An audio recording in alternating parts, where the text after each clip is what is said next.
Bienvenue sur S'ouvrir à l'amour, le podcast qui va t'aider à transformer ta vie amoureuse. Je suis Sandy Kaufmann, coach de vie certifiée. Sur ce podcast, je t'aide à comprendre et à changer tes mécanismes en amour afin de rencontrer la personne qui te correspond et construire une relation de couple épanouie.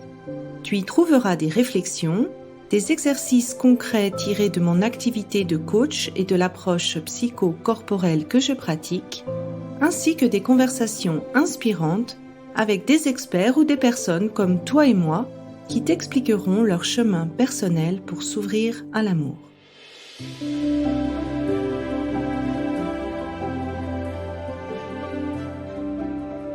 Dans cet épisode, tu vas écouter le témoignage de Barbara qui est retournée avec son ex après avoir suivi le coaching en groupe.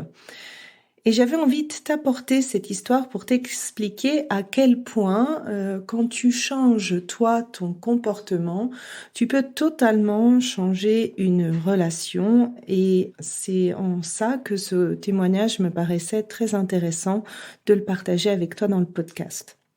Elle va notamment t'expliquer comment ça s'est passé, comment elle est retournée avec son ancien partenaire après un coaching, comment elle a pu aussi exprimer avec clarté sur quelle base elle était prête à recommencer la relation, comment, de par sa clarté et en agissant vraiment différemment, son ex a totalement changé.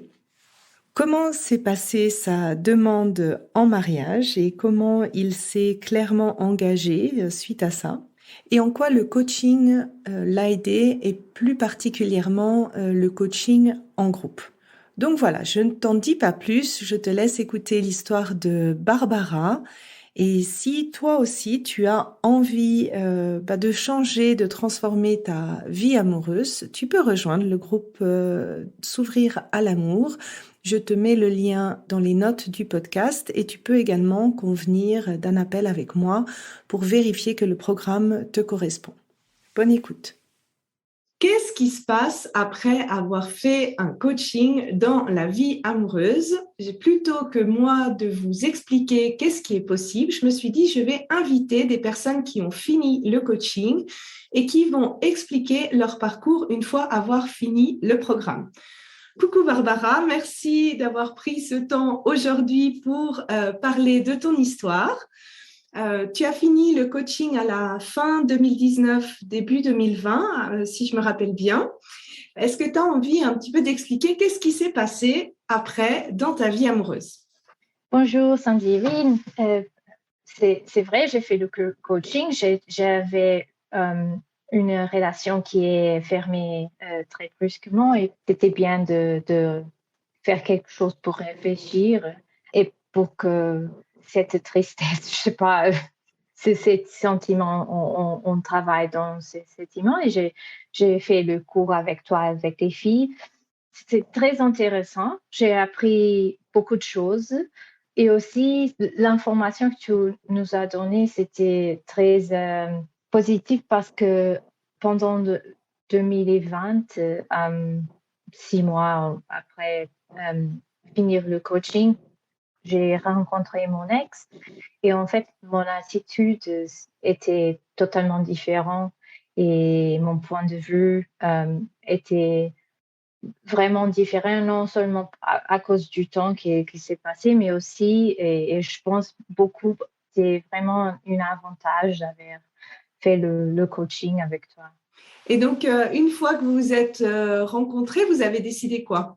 Au début, c'était un petit peu OK parce que je pensais que mes sentiments pour lui, on n'était pas là et en fait, c'était pas comme ça. Mais au début, c'était une question de lui, il voulait vraiment la relation et moi, je n'étais pas si sûre. Mais au niveau émotionnel, j'étais toujours amoureuse de lui. Et donc, j'ai fait une décision très logique avec des choses que tu m'as dit et avec l'information de comment communiquer les choses, comment il faut que les actions sont en parallèle à tes paroles. Et un avantage que j'ai eu à ce moment-là, c'est que j'étais tellement pas émotionnelle parce Mhm. que j'ai bien réfléchi que c'était une conversation plus qu'une situation de tension.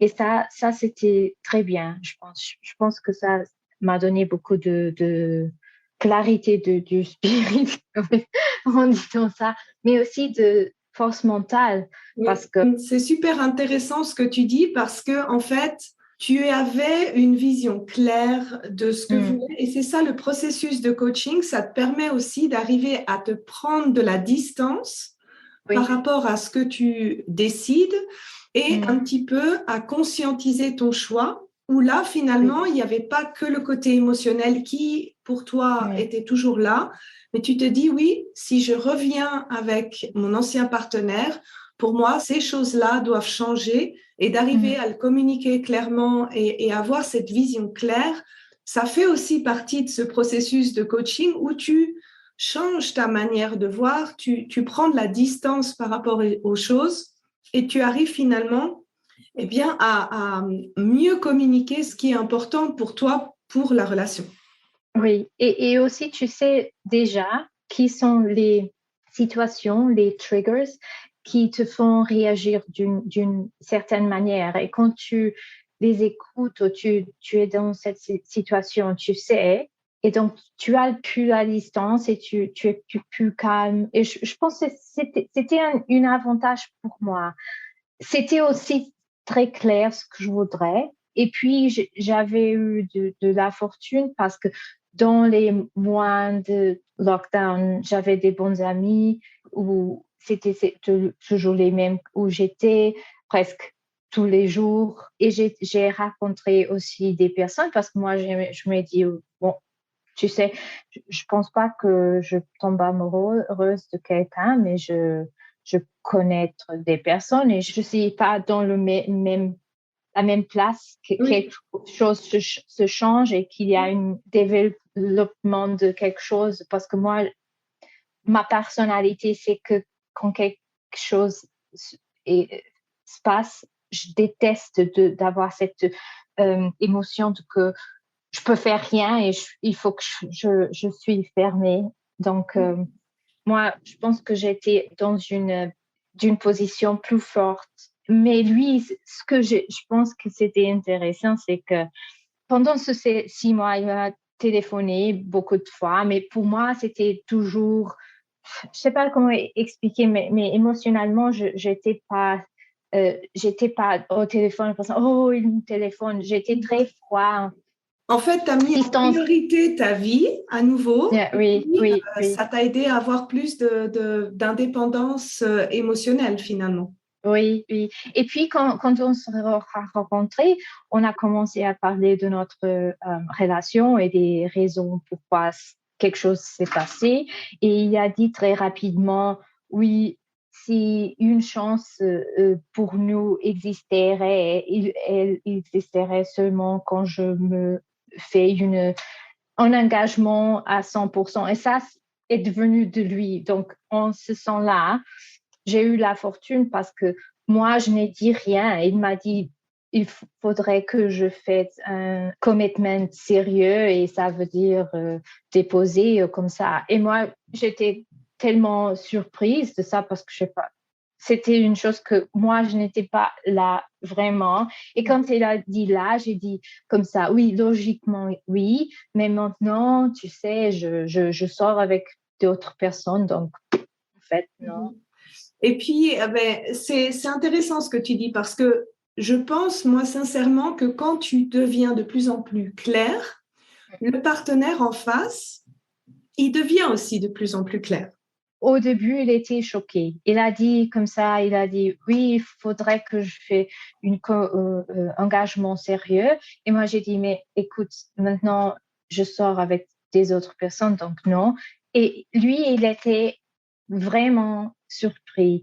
Mais c'est vrai parce que, tu sais, quand une personne te dise ça, c'est ce que je veux, et c'est pas agressif ou émotionnel, c'est seulement ça, c'est ce que je veux pour ma vie.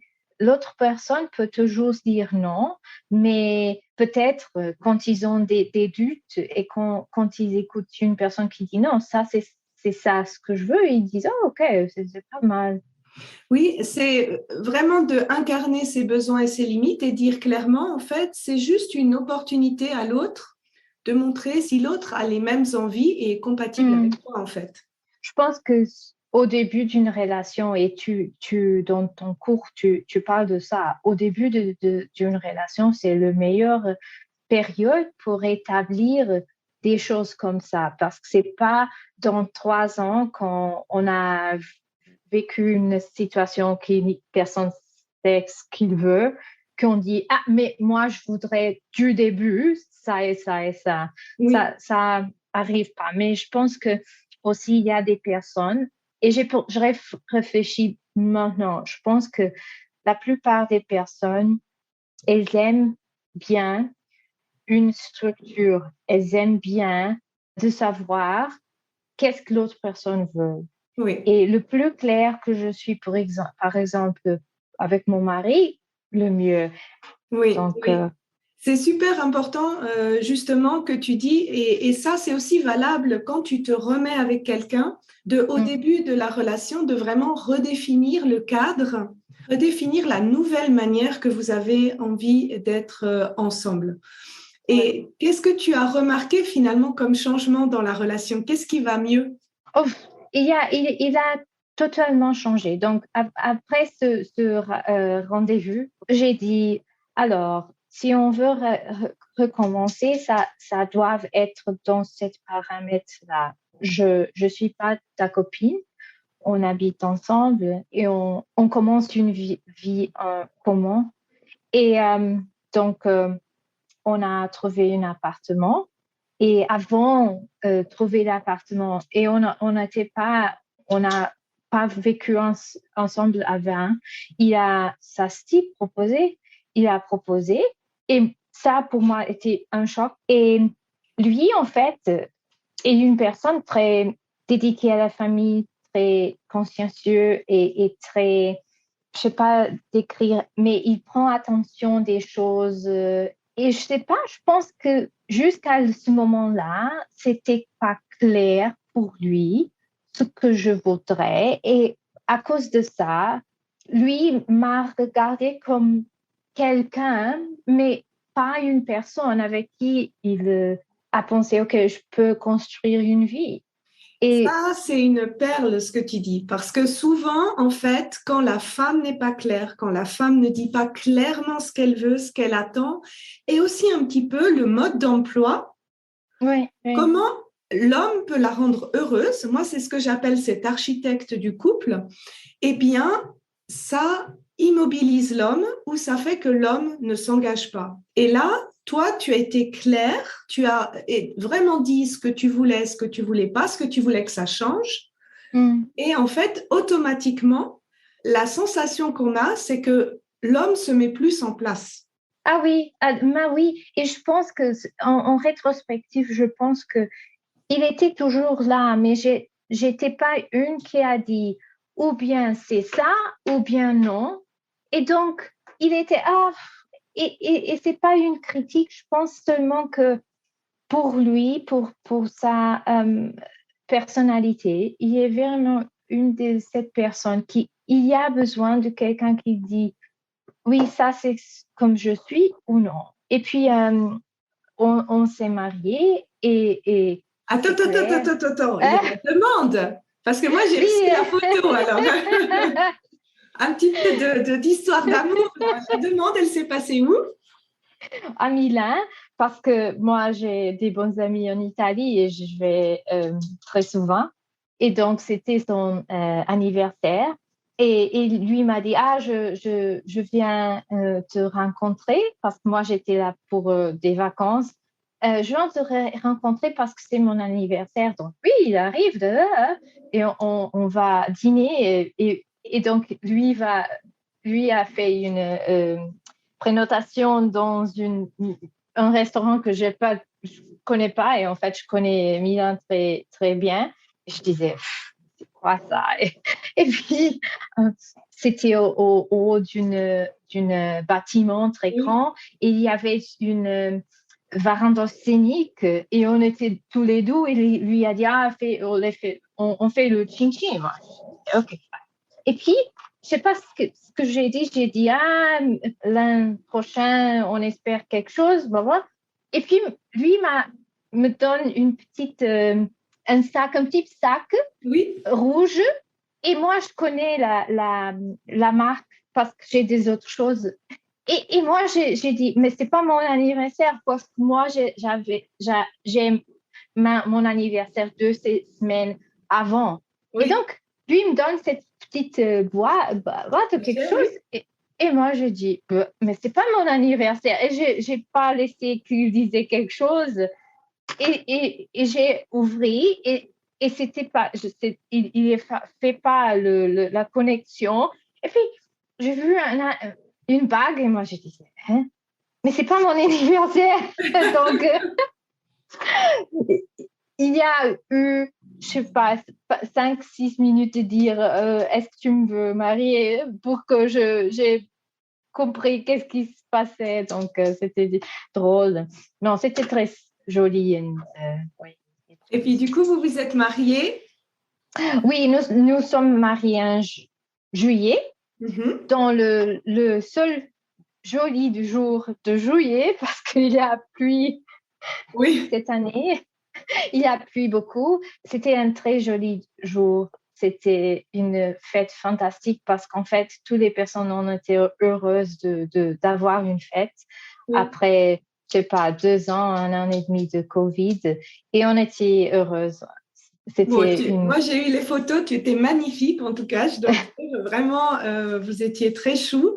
Et je voulais te remercier parce que je pense en fait, des fois, de voir comment, quand on le fait en conscience, comment vraiment on peut redonner une chance à une histoire et que on peut changer totalement la direction ou la manière dont les personnes en fait interagissent entre elles quand on fait un travail sur soi. Et ça, c'est vraiment, merci pour ton témoignage pour ça, parce que je pense que ça donne aussi beaucoup d'espoir aux personnes qui se disent, ah ben ok, si moi je fais ce travail, si je me comporte différemment, ça peut aussi avoir un impact sur les personnes avec qui je suis en relation. Et pour toi, si tu devais dire qu'est-ce qui t'a le plus aidé par rapport au programme, donc il y a cette journée passée, il y a les outils qu'on a appris, qu'est-ce qui pour toi t'a été le plus utile? Je pense que c'est un processus et tout ces aide à réfléchir.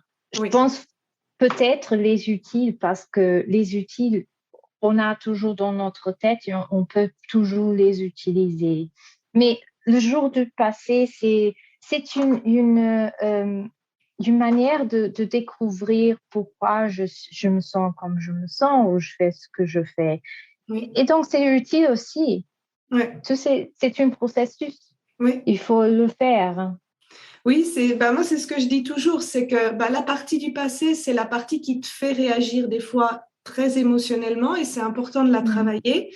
Et tous ces outils-là, tout ce que tu as dit de choisir en conscience, d'arriver à communiquer de manière bienveillante, ça, c'est les outils que tu utilises après dans ton couple et pour la construction de ton couple, en fait.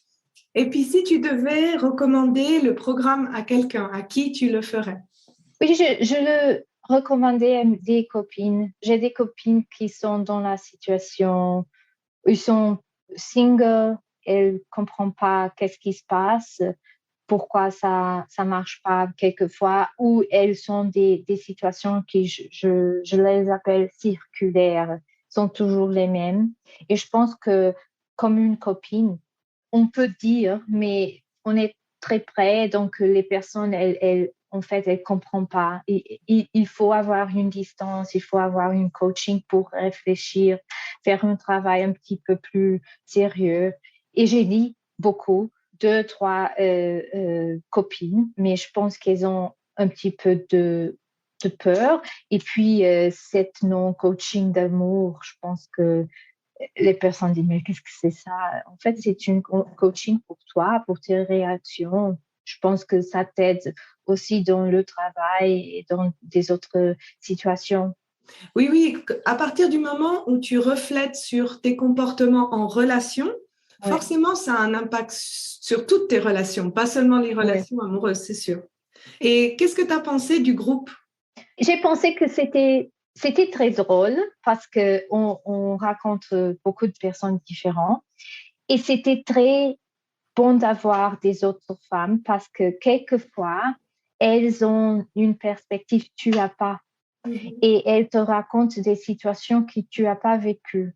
Donc, ça t'aide à réfléchir un peu et aussi à connaître des situations. C'est d'avoir différentes situations, ça t'aide à mieux comprendre l'étendue de ce que tu peux faire. Ouais. Et aussi de te comprendre de toi-même parce que ce que j'ai vécu, c'est que dans cette situation, il y avait des filles qui étaient très pas si confidentes. Et moi, je disais, non, j'ai pas de problème avec ça, je peux faire ça, ça, ça, ça, ça. Et des autres situations, c'était le contraire. Oui, Et c'était vraiment drôle de aussi comprendre pourquoi et pourquoi pas. oui. Et c'est toujours aussi bon d'être dans un groupe qui fait une processus et puis on écoute que la fille là, ah, elle a rencontré quelques personnes et ça va bien, ou elle est très single mais elle s'amuse et elle est contente. Ça, c'est bien, ça fait du bien. Oui, ça permet de voir en fait tout le domaine des possibles et Oui, aussi le fait de regarder quel est le processus, si je reprends le mot oui. que tu as dit, parce que finalement, c'est de prendre l'habitude d'avoir ce processus, de se poser les bonnes questions pour trouver l'outil qui va aider à ce moment-là et le mettre en Mm. pratique. Et plus tu vois finalement de cas possibles, plus tu intègres en fait ça. Oui. Et de se connaître et de savoir qu'est-ce qu'on veut. Parce qu'il y a beaucoup, je pense que notre société, peut-être anglo-saxonique, elle est très contradictoire. Et donc, il faut qu'on a cette attitude, mais en fait, cette attitude n'a rien à voir avec ce qu'on sent et on veut. Et cette contradiction, ça ne marche pas. Ça, c'est la base de être, quand tu es clair sur ce que tu veux, c'est Mm. la première étape pour arriver à obtenir les résultats que tu veux. Et ça, c'est vrai que ça fait partie du processus de définir ça en détail, parce que sinon, tu avances et tu recules, en fait. Ben, merci en tout cas, Barbara, pour ce témoignage. Je vous souhaite en tout cas à tous les deux beaucoup de bonheur. Bravo pour votre Merci. travail, bravo pour votre union. Et puis, ben, j'espère à toutes les personnes qui sont là et qui ont écouté le témoignage que ça vous redonne espoir, parce que c'était vraiment le but. Et voilà, merci beaucoup pour ton temps. Et puis, je vous dis à bientôt pour un nouveau témoignage. J'espère que cet épisode t'a plu et aura été source de réflexion pour toi. Pour continuer d'échanger, rejoins-moi sur Instagram via Sandy Kaufman Love Coach et n'hésite pas à me partager en commentaire ce qui t'a aidé dans cet épisode. Et enfin, si tu es prête à t'ouvrir à l'amour et à transformer ta vie amoureuse, je t'invite à rejoindre mon programme de coaching S'ouvrir à l'amour. Tous les détails se trouvent sur mon site sandykaufman.ch. Et n'oublie pas, il n'y a que tes peurs qui te séparent de l'amour.